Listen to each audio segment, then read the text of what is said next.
இப்போது ஏற்கனவே நம்ம சேனலில் இந்த மாதிரி பூக்கள்லாம் சின்ன சின்னதாக நான் போட்டிருக்கேன்.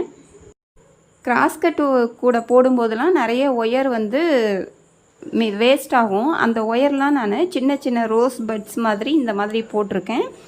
ஏற்கனவே நம்ம சேனலில் இந்த பூலாம் எப்படி போடுறதுன்னு சொல்லியிருக்கேன். ஆனால் இந்த கூடையில் இருக்குல்ல, அந்த பூ மட்டும் இன்ன வரைக்கும் நான் சொல்லி கொடுத்ததில்ல. அதனால் இன்றைக்கி இந்த பூ எப்படி போடுறதுன்னு பார்க்கலாம் வாங்க. அந்த பூலாம் எப்படி இதழ் மாதிரி உள்ளதெல்லாம் போடுறதுங்கிறது லிங்க்கு டிஸ்கிரிப்ஷன் பாக்ஸில் கொடுக்குறேன், பாருங்கள். இப்போது இந்த பூ போடுறதுக்கு ஒயர் நமக்கு எவ்வளோ தேவைப்படும் அப்படிங்கிறத நான் சொல்கிறேன். 7 அடி ரெட் கலர் ஒயர் நான் எடுத்துக்கிட்டேன் இந்த பூ போடுறதுக்கு. இப்போது அந்த பள்ளமாக இருக்குல்ல, அந்த பகுதி மேலே தெரிகிற மாதிரி இப்படி வச்சுக்கோங்க. ஸ்லோவாக உங்களுக்கு காமிக்கிறேன். இந்த மாதிரி கையில் பாருங்கள், அந்த ஃபஸ்ட்டு விரலில் சுற்றிட்டு கொஞ்சம் கேப் இருக்கணும். கையை வச்சு காமிக்கிறேன். இப்படி வச்சு சுற்றிக்கிட்டு 1